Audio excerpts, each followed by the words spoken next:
Hello and welcome to Marvelous Education. आज की video में मैं बात करने वाला हूं बहुत सारे सवाल related to electric dipole. Electric dipole से रिलेटेड मैं बहुत सारे आपको क्वेश्चंस करवाऊंगा, वो क्वेश्चंस जो कि आपको बोर्ड एग्जाम्स के लिए बहुत ज़्यादा इंपॉर्टेंट हो।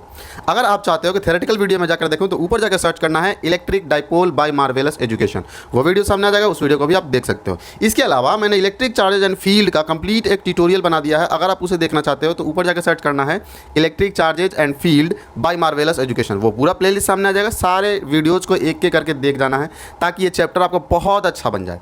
तो चलो ना ज़्यादा टाइम वेस्ट ना करते स्टार्ट करता हूँ आज का तुम्हारा प्यारा सा ये वीडियो।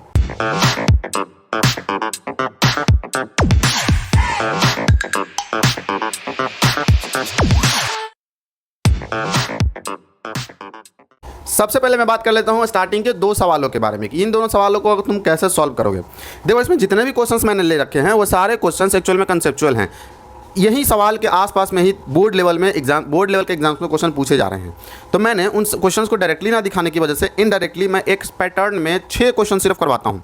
सारे क्वेश्चन जो भी तुमसे बोर्ड्स में पूछेंगे उन्हीं 6 क्वेश्चन से रिलेटेड ही होगा। तो चलो हम लोग इन 6 क्वेश्चंस को देखते हैं कि ये 6 स्टैंडर्ड सवाल कैसे कैसे हैं।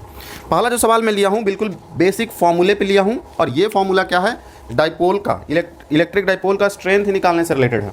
देखो, पहला क्वेश्चन ये बोल रहा है कि सबसे पहले ये मुझे डिफाइन करके बताइए कि what is electric dipole. Electric dipole को डिफाइन करना है कि इलेक्ट्रिक डाइपोल होता क्या है। तो इलेक्ट्रिक डाइपोल मैंने कैसे डिफाइन किया था कि दो इक्वल और पॉजिटिव चार्ज अगर 2a के डिस्टेंस पे रहे तो उन दोनों की वजह से एक डाइपोल मोमेंट इलेक्ट्रिक डाइपोल आता है जो कि निगेटिव से पॉजिटिव की तरफ जाता है, जिसका मैंने डायरेक्शन बताया था। अगर आपको इसको कंप्लीट डिफिनीशन देखना है तो स्क्रीन पे मैंने दे दिया है। इसके अलावा मैंने थ्योरेटिकल वीडियो में भी बता दिया पूरा। Electric dipole by Marvelous Education जाकर सर्च कर लेना, या थ्योरेटिकल वीडियो पूरा भी जाकर देख लेना। तो ये इसको डिफाइन मैं स्क्रीन पर कर दिया हूँ, उस डिफिनेशन को अपने कॉपी में नोट कर लेना। अब हम लोग देखते हैं क्वेश्चंस पे, न्यूमेरिकल्स पे आते हैं। Calculate dipole strength due to 2 equal and opposite charges. 2 equal और अपोजिट चार्ज है जिसका मैग्नीट्यूड कितना दिया हुआ है 3.2 × 10⁻² कूलम, जो कि प्लेस्ड है 20 सेंटीमीटर का डिस्टेंस पे एक दूसरे से फ्रॉम ईच अदर। अब यही बताना है कि इसकी वजह से इलेक्ट्रिक डाइपोल स्ट्रेंथ कितना आएगा। एक रखा हुआ कितना है, दोनों अपोजिट चार्ज, 2 चार्ज है तो कि अपोजिट चार्ज का है, और दोनों के बीच का डिस्टेंस कितना है 20 सेंटीमीटर है, ठीक है। और एक पे रखा हुआ प्लस 3.2 × 10⁻² कूलम, और दूसरे पे रखा हुआ 3.2 × 10⁻² कूलम माइनस में। मुझे अगर डाइपोल स्ट्रेंथ निकालना होता है तो डाइपोल स्ट्रेंथ का हमारा निगेटिव टू पॉजिटिव हमेशा आता है इलेक्ट्रिक डाइपोल का स्ट्रेंथ। तो मैं निगेटिव टू पॉजिटिव लेके आ गया। मुझे अगर ये निकालना है इलेक्ट्रिक डाइपोल का स्ट्रेंथ तो मैं कैसे निकाल सकता हूँ, इसका स्ट्रेंथ मैं निकाल सकता हूँ कुछ ऐसे। ये होता है चार्ज इन तो दोनों के बीच का डिस्टेंस, ठीक है। चार्ज इन दोनों के बीच ऊपर कितना है 3.2 × 10⁻² कूलम, और ये 2a ही जो होता है ना, इन दोनों के बीच का पूरा डिस्टेंस होता है। तो 2a का वैल्यू कितना दिया हुआ है 20 सेंटीमीटर। अब सेंटीमीटर को मैं मीटर में भी कन्वर्ट करूंगा ना, तो मीटर में कन्वर्ट करने के लिए 100 से मैं डिवाइड कर लिया, x0 से x0 कैंसिल आउट हो गया। अब मुझे दिख रहा है कि ये 10 है, सिर्फ 10 है। तो इसे कैसे शिफ्ट कर सकते हैं, इसे इसके साथ शिफ्ट कर देते हैं, इन दोनों को मल्टीप्लाई कर देते हैं। 2 × 3.2 तो ये जगह 6.4 × 10⁻, ऊपर लेके जाएंगे तो ये हो जाएगा 10 का पावर में 2 था, ये ऊपर जाकर माइनस हो जाएगा, तो 2 - 1 मतलब 1। ओवरऑल कर सकते हैं 640। इसका यूनिट क्या कुछ रखोगे, इसका यूनिट रखोगे कूलम मीटर। ये हो गया इलेक्ट्रिक डाइपोल स्ट्रेंथ। इस तरीके से चाहो तो आप डायरेक्टली फॉर्मूले वाला सवाल निकाल सकते हो। अब हम लोग देखते हैं सेकंड नंबर सवाल। सेकंड नंबर सवाल में ये कह रहा है कि 2 को डाइपोल है, कौन कौन। एक डाइपोल दिया हुआ है AB और दूसरा डाइपोल दिया हुआ है CD। ये दोनों का रिजल्टेंट डाइपोल स्ट्रेंथ बताना है तुम्हें। रिजल्टेंट डाइपोल स्ट्रेंथ कैसे बताएंगे, तो एक हमें डाइपोल दिया हुआ है ऐसे y एक्सिस पे, दूसरा दिया हुआ है x एक्सिस पे। ये दोस्त पूछा हुआ सवाल है ना CBSE द्वारा, ये मैं अलग से फ्रेम नहीं किया हूँ, ditto same to same copy करके लेकर आ गया। इसमें कुछ और भी था, ये सब कुछ जैसा कुछ भी था, तो मैं वो सब हटा के सिर्फ ये सवाल लेकर आ गया। इसमें ये बोल रहा है कि हमें डाइपोल स्ट्रेंथ निकालना है, तो मुझे डाइपोल का डायरेक्शन किधर से किधर होता है, from negative to positive. Negative मुझे यहाँ दिख रहा है, पॉजिटिव ऊपर दिख रहा है, नीचे से ऊपर की तरफ हम लोग चलेंगे। पहला मुझे जो डाइपोल स्ट्रेंथ दिखेगा निगेटिव से, अच्छा इस वेक्टर को मैं थोड़ा ऊपर शिफ्ट कर देता हूँ क्योंकि शिफ्टिंग ऑफ वेक्टर्स पॉसिबल है ना। मैं इस वेक्टर को ऊपर की तरफ शिफ्ट कर देता हूँ, ये हो गया P। दूसरा वेक्टर कैसा दिख रहा है मुझे, देखो निगेटिव टू पॉजिटिव, डाइपोल का डायरेक्शन ऐसे जा रहा है ना, तो निगेटिव टू पॉजिटिव इसे मैं ऐसे शिफ्ट कर देता हूँ। ये दूसरा एक डाइपोल है ऐसा। इन दोनों के बीच का एंगल कितना दिया हुआ है, ये एंगल दिया हुआ है 120 डिग्री। अब इन दोनों का रिजल्टेंट मुझे निकाल देना है बस। अब देखो रिजल्टेंट वेक्टर का हमें एक फॉर्मूला बताया गया था जब दोनों सेम रहे तो क्या बताया गया था 2a। देखो रिजल्टेंट का क्या मुझे बताया गया था, resultant vector equals to 2r cos theta by 2। Generally हम लोग रिजल्टेंट का फॉर्मूला क्या यूज करते थे, अंडर रूट में a square plus b square plus 2ab cos में थीटा, ये फॉर्मूला होता था रिजल्टेंट वेक्टर का। लेकिन अभी क्या है, अगर मान लो a और b का मैग्नीट्यूड मैं बराबर कर दूं और बोलूं कि ये p के बराबर है, तो ऐसे केस में p यहाँ पुट करके p यहाँ पुट करके फिर इसे सॉल्व करके एक नया फॉर्मूला बनाते थे जो कि ये बनकर आता था।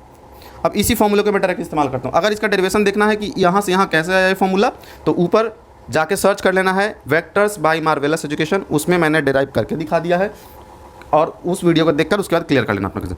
मैं यहाँ डायरेक्टली इस्तेमाल कर रहा हूँ r इक्वल्स टू 2, p का वैल्यू कितना है, ये p का वैल्यू मैं चाहूँ तो लिख सकता हूँ p ही रखना है, p ही है दोनों का स्ट्रेंथ। कॉस में दोनों के बीच का एंगल कितना 120 डिवाइडेड बाई 2, मैं ये कट करूँगा r equals to 2p cos में 60 डिग्री, r इक्वल्स टू ये बचेगा 2p। अच्छा p को मैं कैसे पुट कर सकता हूँ, p को p बराबर होता है हमारा p equals to q into 2a। मैं ये ला के पुट कर देता हूँ, यहाँ रखेंगे q 2a रखेंगे तो ये कितना बच जाएगा 4a, और cos 60 का वैल्यू 1/2, तो ये बन जाएगा r इक्वल्स टू 2qa। यही बन के आ गया, ये हो गया हमारा रिजल्टेंट। इस तरीके से चाहो तो आप इस क्वेश्चन को सॉल्व कर सकते हो। ये तो था हमारा क्वेश्चन नंबर 2। चलते हैं हम लोग क्वेश्चन नंबर 3 को। अब हम लोग स्टार्ट कर देते हैं क्वेश्चन नंबर 3 नंबर क्वेश्चन देखना। 3 नंबर क्वेश्चन जो है ना डायरेक्टली फॉर्मूले पे ही है, और सारे क्वेश्चन बोर्ड में जो है डायरेक्टली फॉर्मूले से ही रिलेटेड पूछा जाता है, बहुत हल्का सा ट्विस्ट होता है इधर उधर। ध्यान से देखना, इस क्वेश्चन को मैं सॉल्व करके दिखाता हूँ। बोल रहा है ये कि एक इलेक्ट्रिक डाइपोल है जिसमें प्लस चार्ज एक तरफ दिया हुआ +5 कूलम, दूसरी तरफ -5 कूलम, दोनों के बीच का डिस्टेंस कितना है 0.2 सेंटीमीटर। अब ये बोल रहा है कि मुझे बता दो, 3 सवाल इससे रिलेटेड पूछ रहा है। फर्स्ट नंबर इलेक्ट्रिक फील्ड बताना है 0.4 सेंटीमीटर कहाँ, एक्सिस पे, फ्रॉम इट्स एक्सिस, अपने एक्सिस से ऑन इट्स एक्सिस, अपने एक्सिस पे सेंटर से, इस इलेक्ट्रिक डाइपोल के सेंटर से मुझे जाना है किधर साइड 0.4 सेंटीमीटर इधर साइड जाना है, एक्सिस पे सिर्फ जाना है। और ये बताना है इस पॉइंट पे क्या कुछ होगा। मान लो इस पॉइंट को मैं ए मान लेता हूँ। दूसरा बोल रहा है सेकेंड नंबर में electric field 0.4 centimetre perpendicular on equatorial position, equatorial position पे जाना है कितना सेंटीमीटर 0.4 सेंटीमीटर। मान लो इसको मैं मान लेता हूँ ई, इस पॉइंट को ई मान लेता हूँ, ठीक है। रेशियो ऑफ इलेक्ट्रिक फील्ड या फिर इक्वेटोरियल पोजीशन इसको मान लेते हैं। तो ए पॉइंट और इक्वेटोरियल पॉइंट पर जो हमारा आया है वैल्यू, उन दोनों का फिर रेशियो भी निकाल देना। चलो हम लोग 3 सवालों को सॉल्व करते हैं। तीनों का दो पोजीशन के लिए तो मैंने फॉर्मूला डिराइव करवा दिया था पिछले थियरी वाले वीडियो में। ए पॉइंट पे एक्सियल पोजीशन पे और दूसरा इक्वेटोरियल पोजीशन पे, दोनों हम थोड़ा फॉर्मूला को याद करते हैं ध्यान से। क्या मैंने बताया था, electric field eight axial position मैंने बताया था 2kp अपॉन में RQ के बराबर। तो मैं इसमें वैल्यूज पुट करूँगा और इसे सॉल्व कर दूँगा। दूसरा मैं ये बताया था कि इलेक्ट्रिक, चलो पहले सॉल्व ही कर लेते हैं पहले। तो ये हो जाएगा 2 × 9 × 10⁻9, k का वैल्यू 9 × 10⁻9 इंटू p का वैल्यू कैसे रख सकते हैं, p मतलब q × 2 है, तो ये q का वैल्यू कितना, q है हमारा 5 × 9, 5 × 10⁻6। मैं 10⁻6 क्यों पुट किया, इसलिए क्योंकि मुझे ये माइक्रो कूलम में दिया हुआ है, मुझे इसे कूलम में कन्वर्ट करना होगा। तो 5 × 10⁻6, ठीक है। q × 2 × a, दोनों के बीच का डिस्टेंस कितना है, a डिस्टेंस a है, देखो 2a डिस्टेंस होता है, तो मैं 2a का डायरेक्ट ही वैल्यू यहाँ पुट कर देता हूँ 0.2 सेंटीमीटर। यहाँ हम रख देंगे 0.2 सेंटीमीटर। 0.2 सेंटीमीटर जो डिस्टेंस रखे हैं ये सेंटीमीटर में, मुझे इसे किस में कन्वर्ट करना होगा, मीटर में। मीटर में कन्वर्ट करने के लिए क्या करना पड़ेगा, मुझे डिवाइड करना पड़ेगा इसे, या फिर यहीं पर डायरेक्ट पुट कर देते हैं। मीटर में कन्वर्ट करने के लिए -2 से मल्टीप्लाई कर देते हैं। RQ नीचे डिस्टेंस लिखना है, RQ मतलब दोनों के बीच का डिस्टेंस, दोनों के बीच का डिस्टेंस, अच्छा सॉरी RQ डिस्टेंस लिखना है इस पोजीशन से कितना दूरी पर ये रखा हुआ है, कितना दूरी पर रखा हुआ है 0.4 सेंटीमीटर पे। तो मैं यहाँ रखूँगा 0.4 × 10⁻²। देखो ये 10⁻² क्यों कर रहा है, क्योंकि ये सेंटीमीटर में दिया हुआ है, मैं इसे मीटर में कन्वर्ट किया टू द होल क्यूब। अब इसे कैलकुलेशन कर लेना है, आंसर आ जाएगा। देखना कैलकुलेशन मैं कैसे करता हूँ, जल्दी मुझे दिख रहा है 9 2 जा नहीं, इसे 2 से मल्टीप्लाई नहीं करेंगे, कर लेते हैं, एक 2 यहाँ भी है क्योंकि, ठीक है। इन दोनों को हम मल्टीप्लाई कर लेते हैं, तो मल्टीप्लाई कर देंगे तो कितना आएगा 18। दूसरा मुझे एक 5 दिख रहा है और 0.2 दिख रहा है। अगर 5 को 0.2 से मल्टीप्लाई करो तो ऑटोमेटिक 1 आ जाएगा, क्योंकि 5 2 जा 10 और 10 × 1.2 10 मतलब 1.0, तो 1 ही रह गया। तो ये वाला से ये वाला हम कैंसिल आउट डायरेक्ट कर सकते हैं। और क्या कुछ दिख रहा है, 9 2 18 और नीचे 4 वगैरह दिख रहा है, तो यहाँ लिख देंगे electric field due to A is equals to 18 divided by, इसका क्यूब करो, 4 4 जा 16, 16 4 जा 64, या फिर 4 इंटू 16 ही कर देते हैं 16। अच्छा, एक अंक के बाद डेसिमल है ना, तो अब मुझे कितने अंक के बाद डेसिमल बिठाना पड़ेगा, तो 3 बार मल्टीप्लाई किए हैं तो 3 अंक के बाद डेसिमल पहले डेसिमल पहुँचा बिठाना पड़ेगा मुझे, तो 0.00 और 0016 ये हो जाएगा। ऊपर साइड देखते हैं आप, पूरा डेसिमल को ये क्या कहते हैं 10 का पावर वाला देखते हैं कितना रख सकते हैं। 10 का पावर में 9 माइनस 6 माइनस में 2 और 3 2 जा -6, ऊपर जाएंगे तो प्लस में 6। अब तो हो गया -6 + 6 उड़ा देंगे, बचेगा क्या, 9 में से 2 गया 7। तो ये हो जाएगा electric field at point A is equals to, ये मुझे बनता दिख रहा है 2, ये दिख रहा है बनता हुआ 9, और कहीं कैंसिल आउट हो रहा है, अब तो कैंसिल आउट होता वो मुझे नहीं दिख रहा। ये डेसिमल अगर हटाएंगे तो ऊपर आ जाएगा हमारा 100,000 आएगा, ठीक है, 1000 ठीक है। ये रखते हैं 9000, ये 2 और बच गया, 9000 डिवाइडेड बाई 16 2 जा 32 multiplied by 10 to the power, इन दोनों को माइनस कर लेते हैं तो ये बच जाएगा 7। थोड़ा बड़ा वैल्यू आ गया है ना, कोई बात नहीं, इसे ऊपर ही और काट लेते हैं और सिंप्लीफाई कर लेते हैं। देखो ये ऊपर है electric field due to point A is equals to 9 into 1000 divided by 2 into 16 multiplied by 10 to the power, 9 में से 2 गया 7। अब देखो जब भी ये दिखे ना 16 दिखे तो इसमें से हम 4 बार में इसको काट सकते हैं, ये कितना कटेगा 25 टाइम्स में। अब काट सकते हैं ये से 125 टाइम्स, और कोई बचा, अब सिंपल हो जाएगा, अब नहीं आना चाहिए कॉम्प्लेक्स आंसर। तो 4 से हम लोग मल्टीप्लाई करते हैं, इन दोनों को पहले मल्टीप्लाई कर लेते हैं, 5 9 5 जा 45 और 9 2 जा 18, 18 और 4 22 और 9 1 जा 9 और 1 10, 10 25 divided by 4 multiplied by 10 to the power 7। अब इसे डिवाइड कर लेते हैं, ये हो जाएगा 4 2 जा 8 और 2 2, 4 5 जा 20 और 4 6 जा 24.42 जा 8 इंटू 10 पावर 7, इतना आ जाएगा आंसर हमारा, इतना Newton coulomb, sorry electric field है ना, तो इलेक्ट्रिक फील्ड है तो ये हो जाएगा न्यूटन पर कूलम। नेक्स्ट चलते हैं हम लोग बी नंबर पे। बी नंबर कैसे सॉल्व कर सकते हैं, बी नंबर में मुझे सेकंड पोजीशन परपेंडिकुलर डिस्टेंस पे निकालना है। ये कैसे निकाल सकते हैं, इलेक्ट्रिक फील्ड एट पॉइंट ये वाला इक्वेटोरियल पॉइंट पे, इक्वेटोरियल पोजीशन पे इलेक्ट्रिक फील्ड कितना होता है, इक्वेटोरियल पोजीशन पे हमारा इलेक्ट्रिक फील्ड होता है Kp/r3। अच्छा देखो तो 2 Kp/r3 मैं निकाल चुका हूँ क्या, बिल्कुल, मुझे Kp/r3 निकालना है, मतलब उसका सिर्फ हाफ कर देना है। अगर मैं इसका हाफ कर दूंगा तो वो आंसर आ जाएगा, तो मैं सिर्फ इसका हाफ कर देता हूँ, मतलब इक्वेटोरियल पोजीशन पे जो होगा electric field eight axial position divided by 2 भी मैं लिख सकता हूँ। इसमें अगर 2 से डिवाइड कर दूंगा तो Kp/r3 बन के आ जाएगा, तो मैं बस 2 से डिवाइड करके आंसर यहाँ लिख देता हूँ। इतना वैल्यू है 256.2 divided by 2 multiplied by 10 to the power 7, इसे मैं 2 से डिवाइड कर देता हूँ, तो electric field at equatorial position equals to 128.1 multiplied by 10 power 7।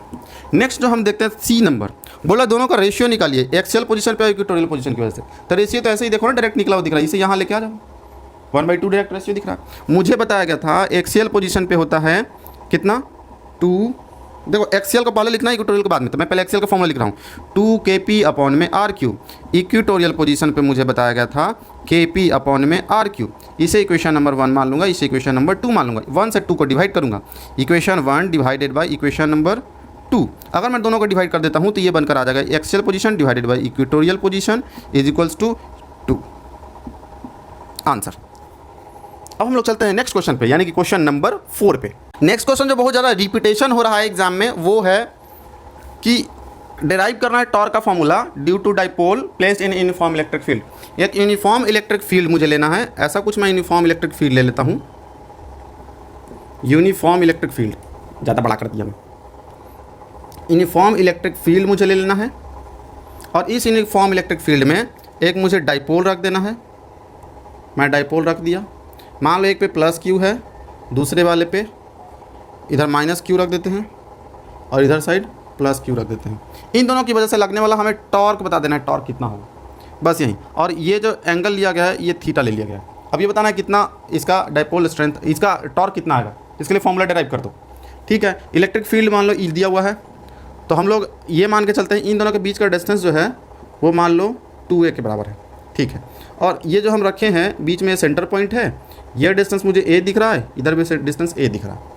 अब मुझे ये दिख रहा है, अच्छा ये बताओ प्लस क्यू पे हमने इलेक्ट्रिक फील्ड में जब रखते हैं तो फोर्स किधर लगता है, इलेक्ट्रिक फील्ड का डायरेक्शन में, और इलेक्ट्रिक फील्ड का डायरेक्शन में कितना के बराबर लगता है, क्यू ई के बराबर। दूसरा नेगेटिव चार्ज पे कितना मतलब फोर्स लगता है, ये अपोजिट डायरेक्शन में, और इसका भी वैल्यू क्यू ई के बराबर होता है, बस डायरेक्शन अपोजिट हो जाता है। कुछ लोग चाहो तो डायरेक्शन अपोजिट की जगह इधर ही रख के और माइनस में भी क्यू ई शो कर सकते हो। तो मुझे दिख रहा है कि ये आगे की तरफ जब ये खींचने की कोशिश करेगा तो ये डाइपोल को कहेगा तुम नीचे इधर की तरफ ऐसे शिफ्ट करो, ये कहेगा कि इधर की तरफ आओ, और ओवरऑल ऐसे रोटेट करके कुछ ऐसे घुमा देगा। घुमाने की वजह से ये वाला फोर्स चाह रहा है कि ऐसे मैं रोटेट करूँ, ये फोर्स चाह रहा है कि मैं ऐसे रोटेट करूँ। ठीक है, तो दोनों का डायरेक्शन कैसा है, क्लॉकवाइज ही है। तो क्लॉकवाइज होने की वजह से ये थोड़ी देर के बाद इस टॉर्क की वजह से क्या होगा, ऐसे अलाइन हो जाएगा, ये डाइपोल जो है ऐसे घूम जाएगा, रोटेट होकर ऐसे रखा जाएगा। जैसे ही इसके डायरेक्शन में इलेक्ट्रिक फील्ड का डायरेक्शन में आ जाएगा, फिर इस पर टॉर्क लगना बंद हो जाएगा। मुझे निकालना है कि डाइपोल अभी इस यहाँ पे इस डाइपोल की वजह से लगने वाला फोर्स कितना है। अगर मैं इसे इलेक्ट्रिक फील्ड में रख दूँ तो मुझे डाइपोल किसी भी जगह पे टॉर्क निकालने के लिए फॉर्मूला बताया गया था R क्रॉस F। R क्या होता था, जहाँ से रोटेशन हो रहा है वहाँ से डिस्टेंस, मुझे सेंटर से रोटेट होता हुआ दिख रहा है, मैं यहाँ से डिस्टेंस निकाल लेता हूँ। तो torque is equals to R कितना है, A है, क्रॉस F कितना दिख रहा है मुझे, F दिख रहा है QE के बराबर, QE। तो टॉर्क इज इक्वल्स टू, अच्छा ये बताओ टॉर्क जो दिख रहा है मुझे एक की वजह से दिख रहा है क्या, नहीं 2 की वजह से दिख रहा है। तो मैं ये लिखूँगा टॉर्क टोटल रिजल्टेंट टॉर्क, अच्छा पहले ऐसे ही मैं कर लेता हूँ। तो टॉर्क इज इक्वल्स टू मेरे पास आ जाएगा, ये हो जाएगा A। अच्छा ये देखो तो Q क्या है, Q ये कांस्टेंट है, मैं चाहूँ तो Q को या तो QE के साथ मल्टीप्लाई कर सकता हूँ, चाहो तो A के साथ ही मल्टीप्लाई कर सकता हूँ। तो मैं A के साथ ऐसे ला के मल्टीप्लाई कर दिया इनटू E। मुझे टॉर्क जो निकालना है वो दोनों की वजह से निकालना है, ये तो एक की वजह से हो गया, torque due to both of charge particles. तो दोनों चार्ज पार्टिकल की वजह से अगर मैं टॉर्क निकालने चलूँ तो torque resultant is equals to हो जाएगा ये A 2 times A into Q, A vector into Q into Q और क्रॉस प्रोडक्ट इलेक्ट्रिक फील्ड के साथ। ठीक है, अच्छा 2AQ क्या हो जाता है, ये हो जाता है pole strength multiplied by E. और यहीं अब से फॉर्मूला बन के आ गया डाइपोल, किसी भी डाइपोल को इलेक्ट्रिक फील्ड में रखने पे लगने वाला हमारा टॉर्क का फॉर्मूला। अब से चाहो तो यही फॉर्मूला आप टॉर्क के लिए इस्तेमाल भी कर सकते हो। अब इस पर कुछ सवाल भी मैं आगे करके दिखाता हूँ, उसको हम लोग देखना शुरू कर देते हैं। तो इस तरीके से चाहो तो आप इसे डेराइव कर सकते हो। तो ये हो गया इसका डेरिवेशन, ये भी 2-3 बार पूछा जा चुका है। चलते हम लोग नेक्स्ट क्वेश्चन पे, जिसमें मैं इसका अप्लीकेशन करके दिखाता हूँ। नेक्स्ट आते हैं क्वेश्चन नंबर 5 पे। क्वेश्चन नंबर 5 में ये कह रहा है कि 3 सिचुएशन दिया हुआ है A, B और C करके। फर्स्ट वाले में ये बोल रहा है इलेक्ट्रिक फील्ड ऐसे जा रहा, और इसमें एक हम लोग डाइपोल रख दिए हैं। डाइपोल में एक तरफ चार्ज है 5 माइक्रोकूलम, दूसरी तरफ -5 माइक्रोकूलम, दोनों के बीच का डिस्टेंस 20 सेंटीमीटर। इस बार क्या है, ये डाइपोल को कुछ ऐसा रखा है। दूसरी बार क्या हुआ, इन दोनों को उलट दिए। सेकंड वाले केस में माइनस को इधर लेके आए, प्लस को इधर लेके चले गए। तीसरे वाले केस में क्या किए, ऐसा रखने के बाद थोड़ा सा टिल्ट कर दिए, कितने डिग्री पे, इसे टिल्ट कर दिए 60 डिग्री पे। तो अब तीनों केस में बताना है तुम्हें टॉर्क का वैल्यू कितना होगा, टॉर्क, और इस वाले में भी टॉर्क कितना होगा। मैं बताया था कि टॉर्क इक्वल्स टू क्या होता है, टॉर्क इक्वल्स टू हमारे पास फॉर्मूला आया हुआ है P क्रॉस में E। ठीक है, तो P का वैल्यू तो मुझे पहले पता होना चाहिए। P का वैल्यू हम यहाँ कैलकुलेट कर लेते हैं एक बार। P का वैल्यू मुझे यहाँ पे मुझे स्पेस बहुत मिल रहा है, यहाँ मेरे पास स्पेस है, मैं यहाँ कर लेता हूँ कैलकुलेट। P बराबर, क्योंकि मुझे तीनों में यूज़ करना है P का वैल्यू। P बराबर क्या होता है, Q इंटू 2A। Q का वैल्यू मुझे कितना है दिख रहा है, 5 माइक्रोकूलम, 5 इंटू 10⁻⁻6 हो जाएगा। इंटू 2A का वैल्यू कितना दिख रहा है, 2A का वैल्यू 20 सेंटीमीटर। तो मैं ये लिखूँगा 20 डिवाइडेड बाई 100, 0 से 0 कैंसल आउट, ये कट जाएगा 5 टाइम्स, 5 से 5 ये कट जाएगा, यानी कि 10⁻⁻6। ये हो जाएगा डाइपोल स्ट्रेंथ। ये कितना के बराबर हो, ये इसका यूनिट क्या होगा, ये होगा कूलम मीटर। ये डाइपोल स्ट्रेंथ तो निकल के आ गया। मुझे निकालना है डाइपोल स्ट्रेंथ को इलेक्ट्रिक फील्ड से मल्टीप्लाई करके। ठीक है, और साथ में क्रॉस प्रोडक्ट दिया हुआ है। तो क्रॉस प्रोडक्ट मतलब इन दोनों के बीच का एंगल अभी चेक करो। मुझे इलेक्ट्रिक फील्ड ऐसा दिख रहा है, निगेटिव टू पॉजिटिव जाना है, निगेटिव यहाँ पॉजिटिव इधर, तो निगेटिव टू पॉजिटिव ये है हमारा इलेक्ट्रिक फील्ड का डायरेक्शन। दूसरा अगर मैं उसके साथ निकालूँ किसका डायरेक्शन, ये तो हो गया इलेक्ट्रिक फील्ड का डायरेक्शन। इलेक्ट्रिक फील्ड का डायरेक्शन। दूसरा मुझे निकालना है किसका डायरेक्शन, दूसरा मुझे निकालना है डाइपोल मोमेंट का, डाइपोल का निकालना है। तो निगेटिव टू पॉजिटिव चलेंगे, निगेटिव टू पॉजिटिव, इधर साइड दिख रहा है, इधर निगेटिव इधर पॉजिटिव। इन दोनों ये है डाइपोल का डायरेक्शन। मुझे इन दोनों के बीच का एंगल कितना दिख रहा है, 120 डिग्री। मैं डायरेक्ट यहाँ रख दूंगा पी क्रॉस, अच्छा क्रॉस प्रोडक्ट हटाते हैं तो यहाँ पे क्या कुछ वैल्यू आएगा, पी ई साइन में थीटा। पी का वैल्यू कितना आ चुका है 10⁻⁻6, इलेक्ट्रिक फील्ड दिया हुआ है 10, और साइन थीटा में कितना वैल्यू पुट करेंगे, साइन में 120 डिग्री। तो साइन 120 का वैल्यू कितना हो जाता है, सॉरी 120 मुझे दिख रहा है, कितना गड़बड़ लिखा हूँ यार मैं, 180 डिग्री। तो ये हो जाएगा साइन 180 डिग्री। और साइन 180 डिग्री का भी वैल्यू कितना होता है, 1 ही होता है, इसलिए इन दोनों को सिर्फ सॉल्व कर दूंगा मैं। तो ओवरऑल मेरे पास टॉर्क का जो वैल्यू आया है वो आया है 10⁻⁻5 न्यूटन मीटर। ये हो जाएगा टॉर्क का वैल्यू। सेकंड वाले केस में कैसे निकाल सकते हो, सेकंड वाले केस में देखो ये दिख रहा है मुझे कैसे, इलेक्ट्रिक फील्ड इधर साइड दिख रहा है और डाइपोल मोमेंट कैसे इधर ही दिख रहा है। देखो निगेटिव टू पॉजिटिव चलेंगे तो निगेटिव टू पॉजिटिव ऐसे ही चलेंगे। तो ये हो गया डाइपोल का डायरेक्शन। तो मैं जब टॉर्क निकालने चलूँगा यहाँ पे तो टॉर्क इजिकल्स टू होता है पी क्रॉस ई, दोनों के बीच का एंगल कितना दिख रहा है 0 डिग्री। तो मैं डायरेक्टली इस्तेमाल कर लूँगा पी मतलब 10⁻⁻6 इंटू ई मतलब 10 इंटू साइन में 0 डिग्री, साइन 0 का वैल्यू 1, तो ये हो जाएगा 10⁻5 न्यूटन मीटर। ये बनकर आ गया दूसरा नंबर में टॉर्क। देखो फर्स्ट वाले और इस वाले केस में सेम ही वैल्यू आया है। ये वाला थर्ड वाले में अब चलते हैं, सी नंबर में। सी नंबर में मुझे दिख रहा है कि इलेक्ट्रिक फील्ड तो जा रहा है ऐसे, लेकिन डाइपोल कैसे दिख रहा है, negative to positive, negative to positive इधर की तरफ गया। ये हो गया डाइपोल का डायरेक्शन। दोनों के बीच का एंगल 60 डिग्री, दोनों के बीच का एंगल 60 डिग्री। मुझे टॉर्क का फॉर्मूला बताया गया क्या, पी क्रॉस में ई।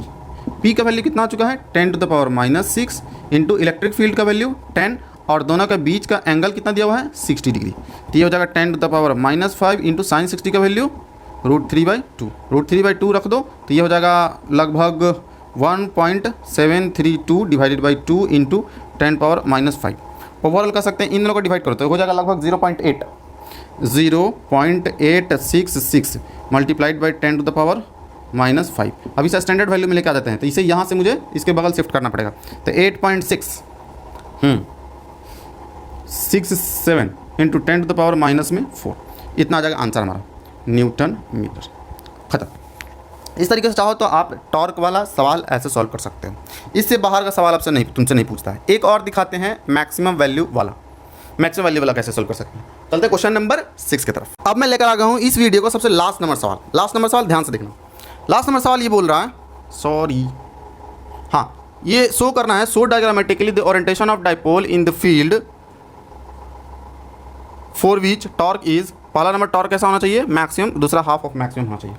ये तुम्हें ओरिएंटेशन सिर्फ बताना है। अच्छा टॉर्क के लिए फॉर्मूला क्या कुछ बताया गया है, टॉर्क के लिए फॉर्मूला बताया गया है पी क्रॉस में ई। इसका मैक्सिमम वैल्यू बताना है, मतलब पी ई साइन थीटा जो आता है, इसमें थीटा का वैल्यू मैक्सिमम कब होता है, थीटा पे डिपेंड करेगा ये मैक्सिमम या मिनिमम कितना होगा टॉर्क। तो थीटा का वैल्यू मैक्सिमम कितने पे होता है, थीटा का वैल्यू मैक्सिमम होता है 1, जो कि theta is equals to 90 degree पे होता है। मतलब इलेक्ट्रिक फील्ड को ऐसा रख दिए और डाइपोल को कुछ ऐसा रख दीजिए, यहाँ पे निगेटिव यहाँ पे पॉजिटिव, और ये डाइपोल का डायरेक्शन हो गया। तो ये हो गया डाइपोल का स्टैंड का डायरेक्शन।